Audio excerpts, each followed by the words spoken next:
Alright everybody, I'm getting into this pretty quickly. Sped it up so the tutorial is not as long and more digestible. This obviously was done over a course of several hours. So as you can see right now, there's I was gluing the panels for the second part of the tutorial. Previously I had sort of built them, and now I'm kind of putting the body together. You really want to make sure on the edges of these that you just coat it, because I've got a Dremel, and what I plan on doing is I can sand it down. Honestly, with my style, I like to kind of leave things sloppy actually with the seams, because I paint over them with silver and make it kind of look like welds. Now that all really depends on what it is that you like to do.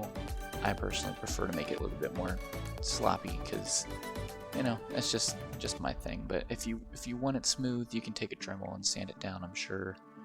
So now what I'm doing in this, I put popsicle sticks in there to just kind of help keep the structure, and glued them in. I've done that before on previous builds, and that really helped keep things together. And I figure with this cardboard tube that it's going to need to be pretty solid. Now, one thing I didn't do with this build is mess with Mod Podge, but I do plan on in the future, when eventually I start working on my Mr. Freeze costume, I will use Mod Podge on that, because you can do several layers of that, and it'll make this EVA foam really stiff. You know, yeah, I've got sculpting clay, which is why I've got that head, that mannequin head in there. I've got monster clay, but eventually it'd be fun to play around with latex. But right now, EVA foam is pretty cost effective.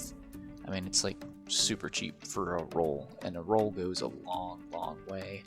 And you can use you know, you can use it for pretty much anything, and it's really easy to mold. All you need is a heat gun just to like straighten it out, and you can, I mean, if you heat it up, you can bend it to whatever shape you want, it'll stick like that. So it's pretty solid, which is why, like in the previous tutorial, I showed like that I was heating it up and flattening down, because I'm trying to get these panels flat.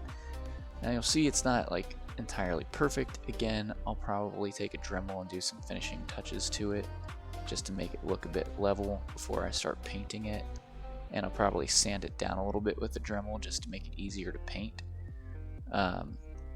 But yeah, so right now I'm just fitting the tube in there and gluing it in, because the tube is what I'm sticking my arm in, because it perfectly fits my arm, so I can make the chainsaw arm. So yeah, I was just fitting it, getting it glued down in there, which that was trouble in itself. Just with anything, like when you got those small spaces, it sucks trying to get that in. But I was also gluing in popsicle sticks, additional popsicle sticks, just to give it more structure. And I took some old newspapers and stuff that crap mail I got in the mail, stuffed it in there just to fill in the space, because I'm trying to pack it in tight. And I have not put the front panel on there yet, because in the next tutorial I will be putting on those the front of the chainsaw onto there, which you can see I'm sitting there gluing them together. But yeah, I will be putting the front on the next time, but I wanted to make sure the structure inside was fine before I messed with any of that.